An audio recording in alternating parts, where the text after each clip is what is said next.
Hi అండి అందరూ ఎలా ఉన్నారండి? బాగున్నారా? ఈరోజు నేను చూపించే వీడియో చాలా అంటే చాలా బాగుంటుంది అండి. ప్రతి ఒక్కరు నాకు తెలిసి కొంచెం స్పైసీగా తినాలి అనుకున్న వాళ్ళకి ఈ వీడియో చాలా బాగా ఉపయోగపడుతుంది. పక్కా మీరు చూశాక ట్రై చేస్తారని కూడా నేనైతే అనుకుంటున్నాను. వీడియో ఏంటి అంటే పల్లీల కారం అండ్ కొబ్బరి కారం ఒక దెబ్బకి 2 పిట్టల్లాగా ఒకేసారి అమ్మ అయితే 2 కారపొళ్ళు అయితే చేసేసింది. ఈ వీడియో తీసేసి ఆల్మోస్ట్ 2 మంత్స్ పైన అయిపోయింది అండి. అదేంటో ఈ సిటీకి వచ్చాక వాళ్ళంతా బద్దగిచ్చేసింది, పని కూడా ఎక్కువే ఉంటుంది. అసలు వీడియోస్కి ఎడిట్ చేసి వాయిస్ ఓవర్ ఇచ్చే టైం అయితే ఉండట్లేదు. అదేంటో మరి పల్లెటూరులో ఉంటే పక్కన వాళ్ళు పని చేసుకుంటుంటే అలసటి అలుపు ఏమీ లేకుండా ఎంత పనైనా చేసుకోవాలి అనిపించిద్ది. అందులోనూ డైలీ లాగ్స్ తీసి కూడా పెట్టేదాన్ని, ఎడిట్ చేసుకోవడానికి టైం ఉండేది. ఇక్కడ సిటీలో ఉన్న 2 గదులకి ఎంత పని చేసిన పని అయితే తరగట్లేదు అండి. ఇంకా లేట్ లేకుండా వీడియోలోకి వచ్చేస్తున్నాను. ఎలా చేసుకోవాలి ఏంటి అనేది ప్రాసెస్ చెప్పేస్తున్నాను, చూసేయండి.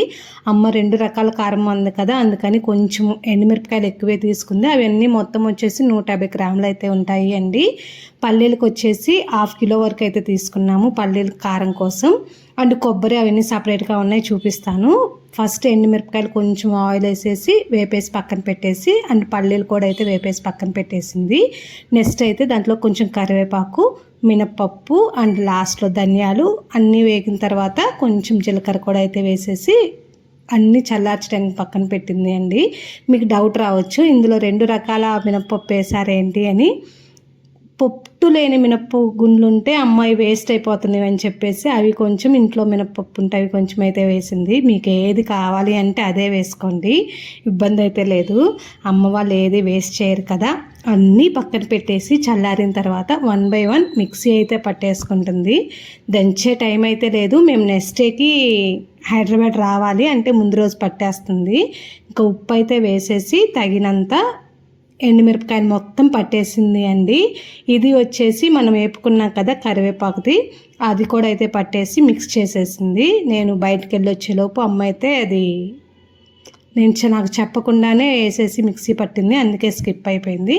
నెక్స్ట్ అయితే మొత్తం పల్లీలు అయితే సపరేట్గా అయితే పట్టేసుకుంది అండి.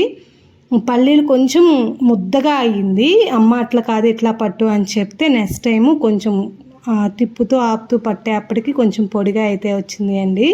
అమ్మ వాళ్ళు మోస్ట్లీ అన్ని రోట్లో నూరుకుంటారు కదా, కొంచెం మిక్సీ అలవాటు అయితే ఉండదు. నెక్స్ట్ వచ్చేసి ఎండు కొబ్బరి అండి. ఇది మనం కొన్నదైతే కాదు, ఇంట్లోనే కొబ్బరికాయలు కొట్టుకుంటాం కదా, అది ఎండబెట్టడం వల్ల కొంచెం షేడ్ అయితే మారింది అంతే, ఎటువంటి వాసన కూడా అయితే లేదు. కొబ్బరి కూడా అయితే పట్టేసి పక్కన పెట్టేసింది. తర్వాత చిన్నుల్లిపాయలు అండి. డైరెక్ట్గా చిన్నుల్లిపాయలు పడితే ముద్ద అయిపోతుంది అని చెప్పేసి కొంచెం కారం అయితే వేసి పట్టింది అండి. ఇంకా అన్నీ 1 బై 1 కలిపేసి దేనికి సపరేట్గా ఉంచేసి పక్కన పెట్టేసుకుంది అండి. అన్నీ ఒకసారి కలిపితే కన్ఫ్యూజ్ అయిపోతామని చెప్పి దేనికి గిన్నెలో అయితే పెట్టేసింది. ఫస్ట్ వచ్చేసి కారం 2 పక్కన పెట్టిందండి. పల్లీలు పట్టింది పక్కన పెట్టేసి, కొబ్బరి కూడా అయితే పట్టింది పక్కన పెట్టేసి, ఇది చిన్నుల్లిపాయలు వేసితే పట్టింది కదా, అది మొత్తం కారంలో కలుపుతుంది అండి. ఉప్పు అయితే ఆల్మోస్ట్ మిరపకాయలు పట్టేటప్పుడే వేసేసింది, వాళ్ళకి కొంచెం అంచునా ఉంటుంది కదా. సో ఇంకా చిన్నుల్లిపాయలది కూడా అయితే వేసి బాగా గిన్నెలోనే చేయి పెట్టి కలుపుతుంది అండి. స్పూన్తో కలుపు, గెంటుతో కలుపు అంటే కలవదు, అసలు టేస్టే రాదు అని చెప్పేసి అమ్మ అయితే అలా కలిపింది. పాపం చెయ్యి అయితే మంట పుట్టింది అంట. ఇంకే ఫైనల్గా అయితే కారం ప్రిపేర్ చేస్తుంది. ఇవి వచ్చేసి పల్లీల పొడి అండి కిందది. దాంట్లో అయితే మనం ముందే పట్టి పెట్టుకున్నాం కదా కారము అండ్ కరివేపాకు వేసింది, అండ్ చిన్నుల్లిపాయలది సగం అయితే దీంట్లో వేసింది అండి. నేను చెప్తున్నాను పక్కా కొలతలు అయితే మిక్స్ చేసుకోకుండా చూడండి. ఇంకా ఫైనల్గా కొబ్బరి కూడా అయితే వేసేసి కలుపుతుంది. ఇది వచ్చేసి పల్లీల కారం అండి. లాస్ట్ టైం కూడా ఒకసారి వీడియో పెట్టాను, అది బాగానే చూశారు. ఇది కొంచెం కొత్తగా చేసింది అమ్మ, సో అందుకే ఇవాళ కూడా అయితే అప్లోడ్ చేస్తున్నాను. ఫైనల్గా పల్లీల కారం అయితే రెడీ చేసేసింది. ఉప్పు చూసుకొని ఉప్పు అడ్జస్ట్ చేసుకొని పక్కన పెట్టేసుకోవాలి. వేడి మీద ఉన్నప్పుడు బాక్స్లో పెట్టుకోకూడదు అండి, సర్ది పడిపోతుంది. చల్లారిన తర్వాత ఒక 2 గంటల తర్వాత బాక్స్కి అయితే అరేంజ్ చేసుకోవాలి. కొలతలు అయితే వచ్చేసి మీరు 2 కప్స్ పల్లీలు తీసుకున్నారు అంటే మీ స్పైసీనెస్ తగ్గట్టు ఒక 15 నుంచి 16, 17 ఎండుమిరపకాయలు చాలు అండి. ఇంకా ఉప్పు అవి మీకు తెలిసిందే, అడ్జస్ట్ చేసి వేసుకుంటారు. కొంతమంది చింతపండు కూడా వేసుకుంటారు. అమ్మ టేస్ట్ బాగోదని చెప్పి వేయలేదు. ఇంకా కరివేపాకు అవన్నీ చూసారు కదా, దానికి ఏం కొలత అయితే ఉండదు. ఇంక ఇది వచ్చేసి కొబ్బరి కారము. ఇది ఫ్రైస్లోకి, ఇడ్లీలోకి, ఇంకా టిఫిన్స్లోకి అన్నిటికీ యూజ్ అవుతుంది అండి. పల్లీల కారం కూడా ఫ్రై కర్రీస్లో వేసుకోవచ్చు, అలా అని వేడివేడి అన్నంలో నెయ్యి వేసుకొని తినవచ్చు, టిఫిన్స్లోకి కూడా అయితే తినొచ్చు. ఒకటే కారం అయితే ఎగిటేసిద్దని చెప్పేసి అమ్మ ఇలా అయితే చేసింది. దేని టేస్ట్ దానికే. ఎంతైనా నాకైతే కొబ్బరి కారం నెయ్యి వేడన్నం అయితే చాలా ఇష్టము. సేమ్ ఇంక ఇది కూడా అంతేనండి, బాగా కలిపేసింది. ఉప్పు అయితే చూసుకొని అడ్జస్ట్ చేసేసుకుంటుంది. ఫైనల్గా అమ్మ చేసిన 2 రకాల కారపొళ్ళు అయితే కంప్లీట్ అయిపోయాయి అండి. అసలు లాస్ట్లో ఇంకా వేడి వేడి అన్నము, నెయ్యి కారకబెట్టిన గిన్నె ఉంటే దాంట్లో అయితే వేసి కలిపి పెట్టింది అండి. తింటుంటే అసలు అబ్బబ్బబ్బా అమోహమే అనిపించింది. నాకు తెలిసి ఆల్మోస్ట్ అందరి నోట్లో నీళ్ళు ఊరి ఉంటాయి.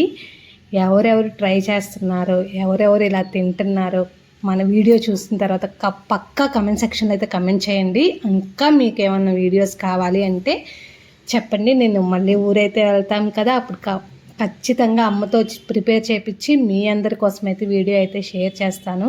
ఇంకా చల్లారిపోయాయి మొత్తము. ఇంకా ఈవినింగ్ టైంలో మొత్తం అయితే మాకు కావాల్సింది మాకు, అమ్మోళ్ళకి కావాల్సింది అమ్మోళ్ళకి అయితే మొత్తం బాక్సులకి అయితే సర్ది పెట్టేశాను. అమ్మోళ్ళు ఒక పావలా వంతు ఉంచుకున్నారు, మేము 3/4 వంతు అయితే తీసుకున్నాము అండి. ఎక్కువ మాకు మళ్ళీ ప్రిపేర్ చేసుకోవడం రాదు అని చెప్పేసి అమ్మ ఎక్కువ తీసుకెళ్ళమంటే తీసుకొచ్చాను. తమ్ముడు కూడా బాగా తింటాడు కారపొళ్ళు. టిఫిన్స్లో చట్నీ చేయకపోయినా రోజుకి తెల్లారిపోద్ది. ఈ చిన్న బాక్స్ వచ్చేసి అమ్మ వాళ్ళకి, మాకైతే పెద్ద బాక్స్లో అయితే పెట్టుకున్నాము అండి. ఇంకా కారపొళ్ళు విషయానికి వస్తే అమ్మ చేసిన కారపొళ్ళు నెంబర్ 1 అండి. ఎంతైనా అమ్మ ప్రేమ అమ్మదే. అందరూ అలా చేయలేరు, పెట్టలేరు. వీలైనంత వరకు, సాధ్యమైనంత వరకు నేను అమ్మ చేసే వంటలు మోస్ట్లీ పోస్ట్ చేయడానికే ట్రై చేస్తాను. ఎందుకు అంటే ఇవన్నీ పాతకాలం వంటలండి. ఆల్మోస్ట్ ఈ కాలం వాళ్ళకి ఎవరికి తెలియదు. అన్నీ ఏమేంటో వేసి, మసాలాలు వేసి, వేసి పాడు చేస్తారు. ఈ రోజుకి వీడియో ఇంతే.